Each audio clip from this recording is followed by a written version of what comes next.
thank you very much to the reader who put the message in about sending me to go and have a look here at this, which is all to do with the Holy Roman Empire. It's really great. Thank you very much for all your messages that you put in. And sometimes people teach me, and hopefully you get something out of some of the videos that I put in. But you can stop the video and read this if you want. It's their history. So, but it was interesting to read that, and the years and the so forth, and well, it's never really gone. As I say, we still live in the Holy Roman Empire. But what it was is that I came across this one here. Yeah, where is it? Well, that's that one with the, but that's his little message there, which you can read for the article at the beginning. And then we come on to Eric. Eric put this one in and showed me the link for the guy who's coming up in just a second, who I found was very, very interesting, talking about the trees, and sort of reminds me, at the same time he's talking about the trees like that, I'm thinking of our melted reality. But I've put a few minutes of his video in. Please go and sub to both these channels. Great bit of information they're going to say. I wish I could put the whole video out, but it's not my video, so we're covering it, and found both these channels very, very interesting. Sub to both of them, and thank you very much, Eric, and to who else was it? It was J. Free Norman for those ones. But anyway, let's move on with the video.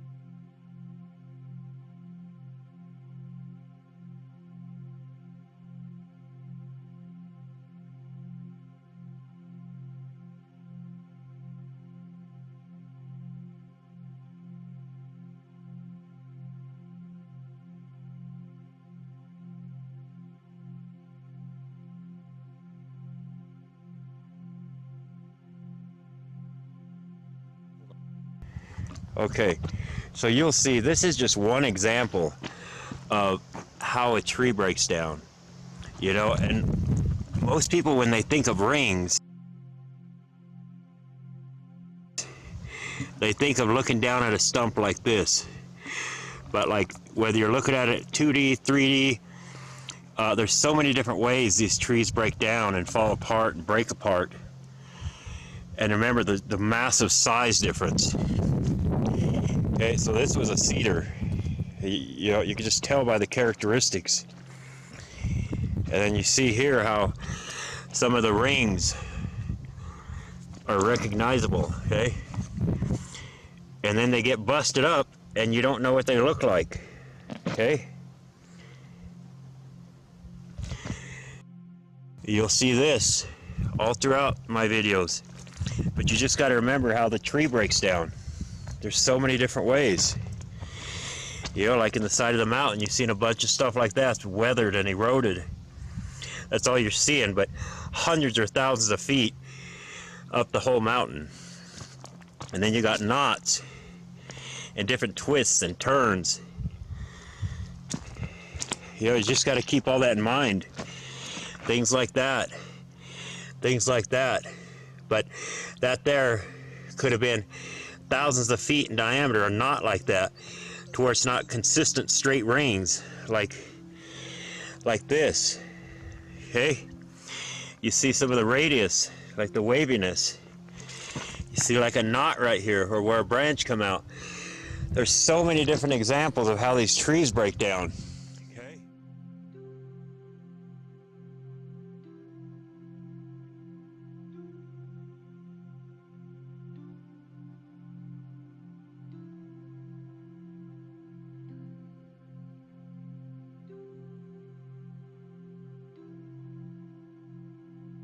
Okay, my camera shut off, but I'm going to show you this, okay? When you see stuff like this, I'm going to show you here in a minute, okay? All this is just weathered, worn, smooth, okay? All this. I just want you to look at this before we go walking down the road here. All of this, every single bit of it, is just remains of rings and parts of the tree. And then it turns to like sandstone, okay, and then it turns to sand, dirt. All this right here, okay, all that is just a breakdown of that, like sandstone, okay? Sandstone is just a different breakdown of the tree that's so weathered, okay? I want you to look at that. So this is what Google is showing what sand is. It's not, is it? It's trees. It's trees that have petrified. Great big trees that have petrified, turned into sandstone, and then turned into sand. Anyway, very, very interesting indeedy. But anyway, on to the next bit, which I also found very interesting because I have this whole thing where something happened drastically in the 1600s. Maybe it was them. Destroy the star forts, we'll take over. I don't know what it was. Something with Elizabeth and the War of the Roses. All that is just crazy. Something big happened then. And at the same time, you know, red brick houses were built in the 1600s. Obviously a lot more advanced than they're saying back then. So no wonder the paintings changed, maybe. But we don't have it in our history. You've got to try and work this all out for yourself. So thank you very much to both these channels. But anyway, on to the next one. And yeah, listen to what he says. And I agree with him. How did we go from one thing to another? But, you know, I have this vision, in a way, when I look at it now, that we were so heavily mined. It's got to be the trees, all the minerals, gold, other minerals. And that might have caused many earthquakes, many problems, or volcanoes to erupt. The whole thing. We've got star forts disappearing, and we know they're older than they say. Some system that was working through the canals as well, and then suddenly it wasn't. And all abandoned, really, except those people now who live in them. But they were abandoned from what they were. I decided to stick a bit of our melted reality in because I have been watching a lot of what he's talking about and the melted brick and so forth. I even thought that maybe in the past some of these have, you know, and he says heat damage, maybe they've been caught in fires.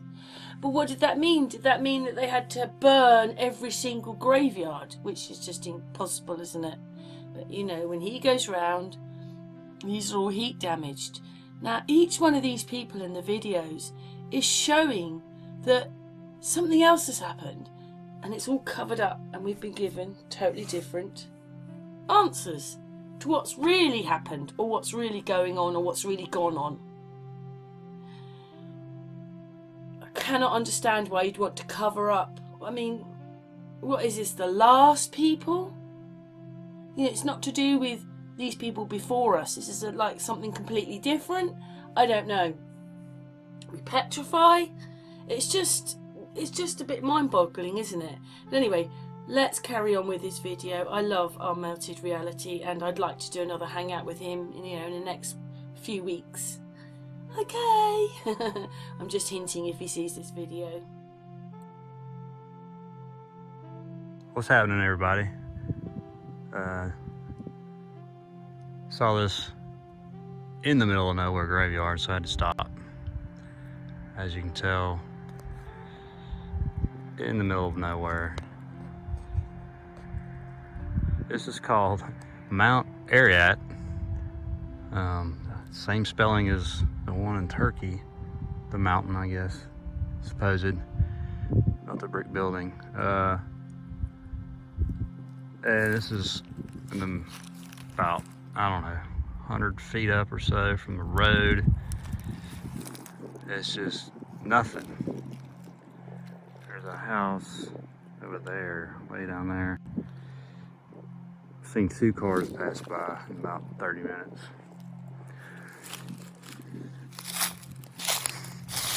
Some things, so supposedly 1931, okay.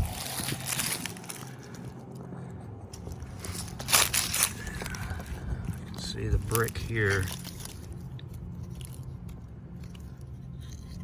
looks extremely heat damaged.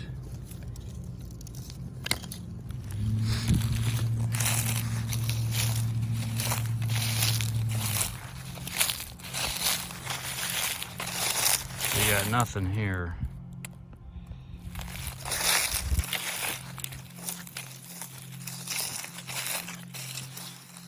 This says 1926. This is supposedly, there's a historic marker at the bottom of this hill. It says established 1800. I didn't think they had graveyards till the 1830s. That's what Google says, but whatever.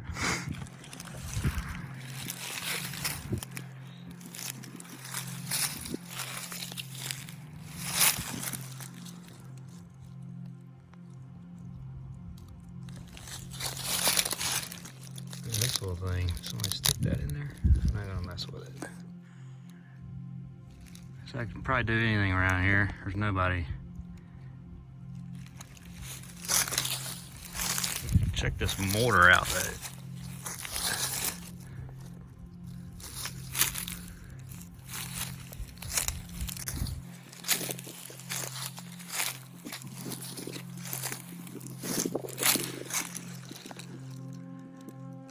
This guy.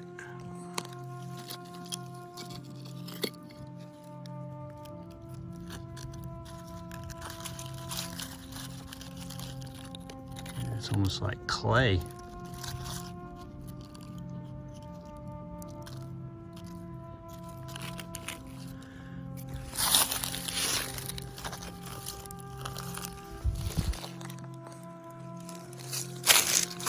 And they have a hole in them. But they're really weird.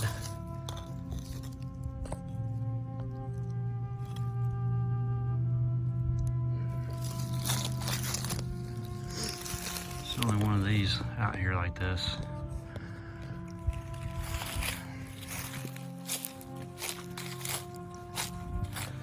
Looks like components. Of course, there's an obelisk, or a few of them. Not real big, but these are very confusing. I don't think anybody stacked these, but they're not melted together except for the bottom. Hey, where was that circle at? Shit, I lost it. It's in the ground. It was like marble. It's a circle. I stepped on it, had to move some leaves. Oh, here it is.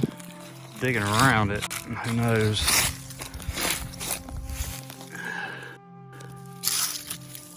It just very smooth. And it goes down. Unless there was another one. Yeah. Yeah, it goes down. At least to right there. Whatever.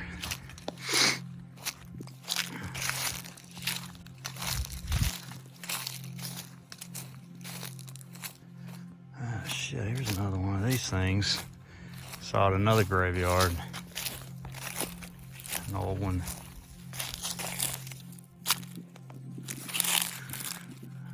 It's the same thing that was like half stone that I saw.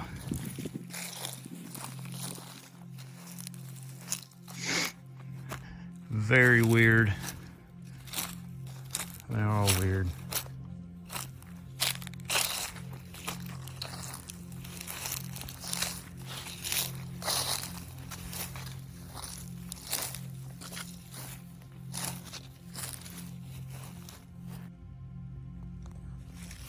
All heat damaged.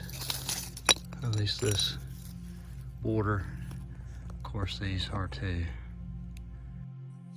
Anyway, such interesting stuff when you actually stop and think about it. Anyway, we're moving on to the third person, mine Unveiled.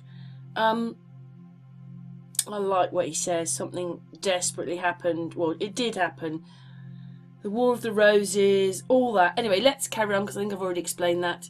But I like what he says.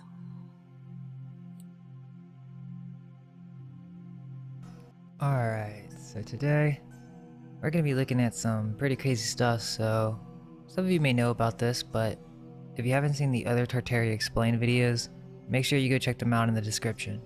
So I wanted to just start with taking a look at some classical artworks. Like, didn't you think that it was pretty weird in history class when we learned about art and Raphael, Michelangelo, Leonardo da Vinci, and this really does apply for literature as well, but it seems that this all came out of nowhere. I mean, according to their timeline. It all kind of starts around the 1500s, and then it all picks up in the 1600s, right, with what we call the Renaissance period, and these seemingly advanced skills of painting and realistic perspective just all of a sudden appear out of nowhere with what's called Brunelleschi perspective and these two artists, Masaccio and Perugino. Before he gets into the bit about the photographs too much, or the paintings too much, when you see some of the paintings that they did, right, in this time, 1700s, if the country is really, really poor, it has to be quite affluent for all these things to happen, because you won't have the money for it.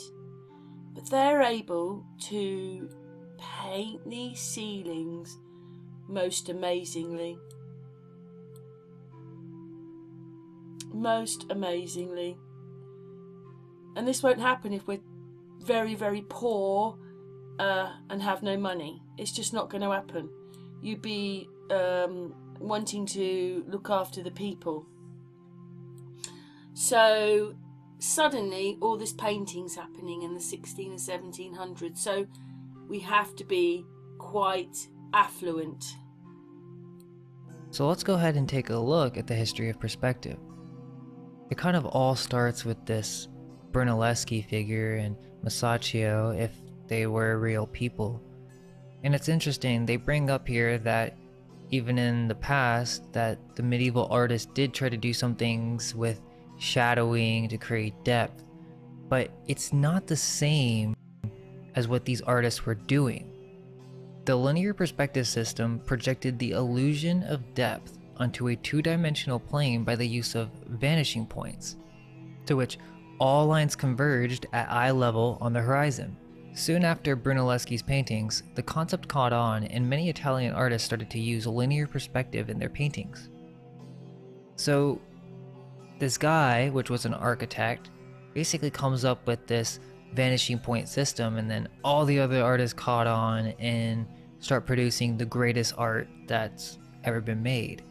And it just seems that there could be some type of cover-up to this whole art movement that we're not really told about.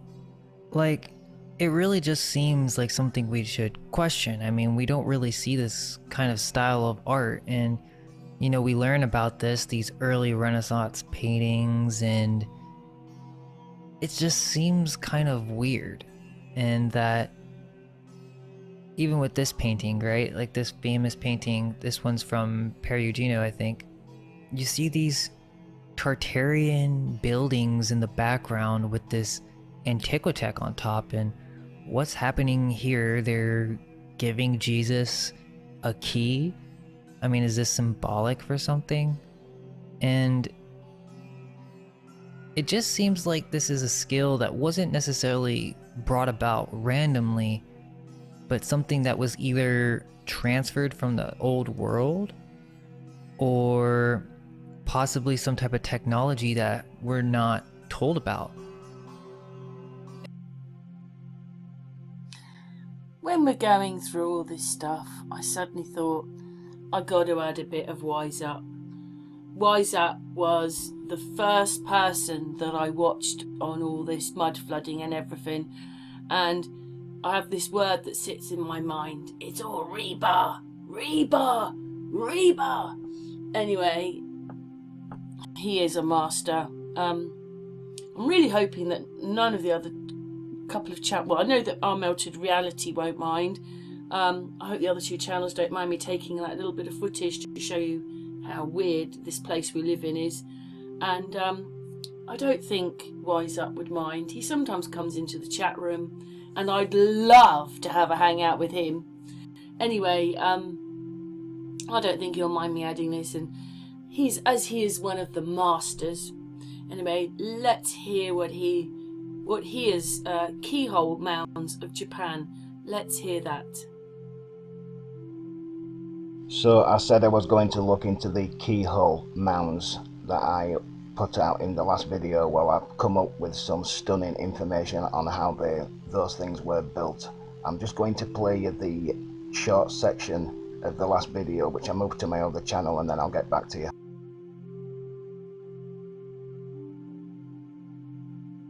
Japan, there's a few other countries, I don't know where they are, but they're shaped like keyholes, and we can see the size of these. Some of these are ginormous, judging from this top view here, and I've never known what they are. I've never had a clue. Well, yesterday I found this image here, and it looks to me like we are basically looking at some type of construction no different to what or how we would build the skeleton strong enough to withstand the weight of the roof. So there's nothing magical or alien going on here. This is indeed the shape of what I've just shown you in Japan, and then I found this one straight afterwards. If you look towards the left, this is another site. I don't know where this one is, but it's the same keyhole shape. The little mound on top is just where they've got to finish excavating the rest of this site. So again, it's nothing magical, it's just some type of structure for, you know, like an entrance, and then it ended in like a domed roof shape, which has since collapsed, and you just end up with a mound shaped like that.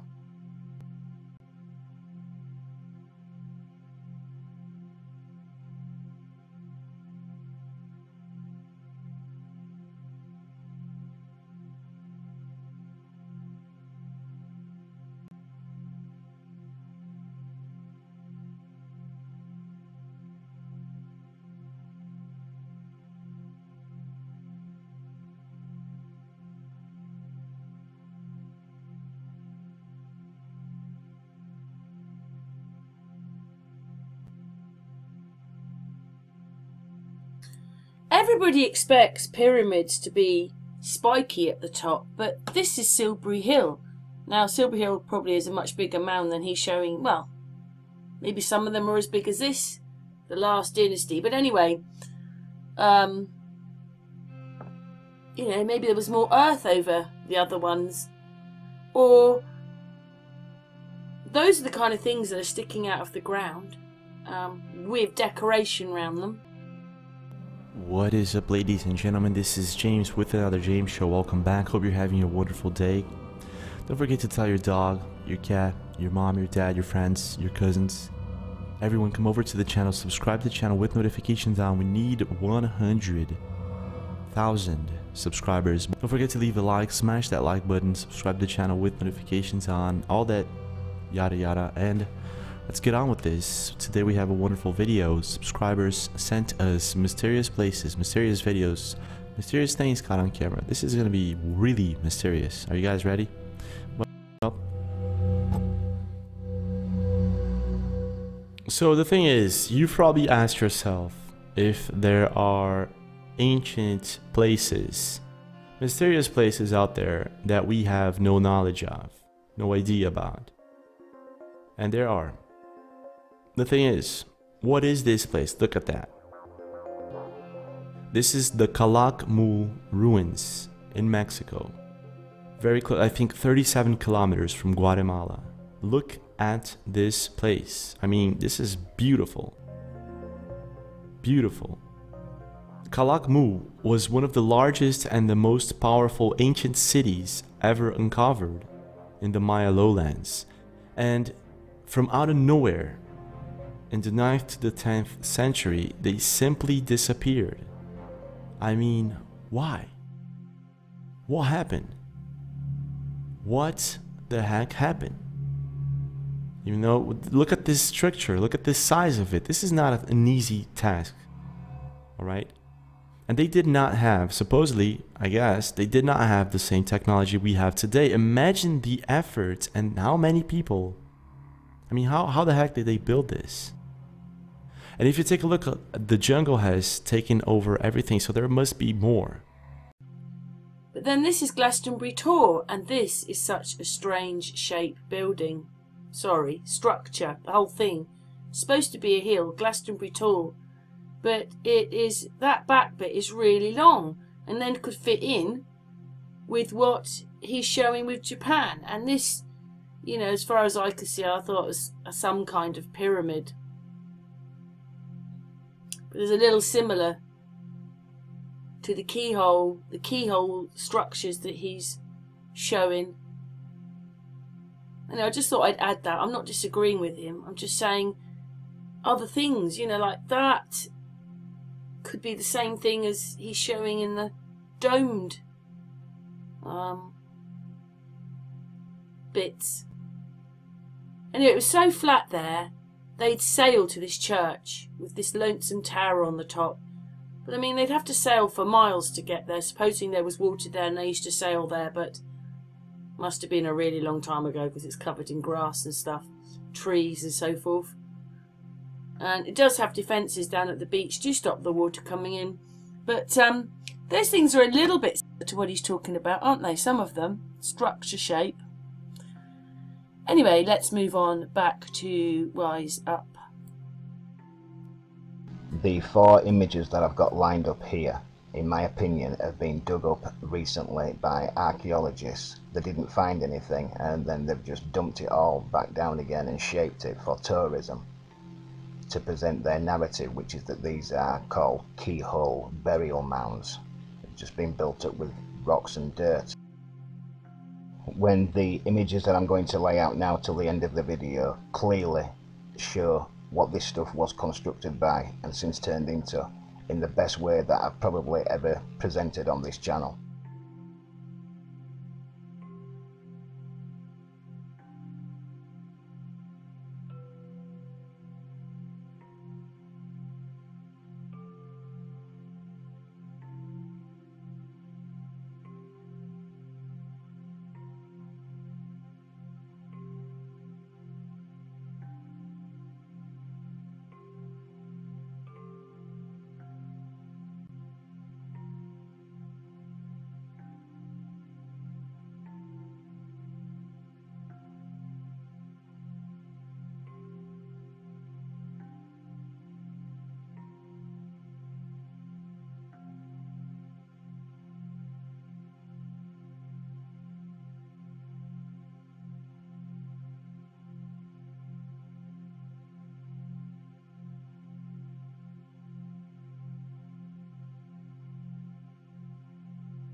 Some of the comments on this video here, which is on the Unscrambled channel, not on Sun and Moon, but people are saying CGI and all that in the 1800s, and that crossed my mind as well, because the pictures don't look right. I mean, look at the size of the bark on there. How big is this tree really with this? I mean, there's a tree there, and that could just be, I don't know, that's not a big, one whole big tree, but where's... Anyway, it's just pictures with one big tree in it, or the stumps. But what is this tree made of? Is that petrified? I find that really weird, that we're living on a place that petrifies. And, you know, that could have happened with this big event that happened, and everything seemed to petrify. I hope this is why we're not left with the computer programs and they've already left us waiting for this big event to happen. I don't know. It's all a bit strange, isn't it? But, so, we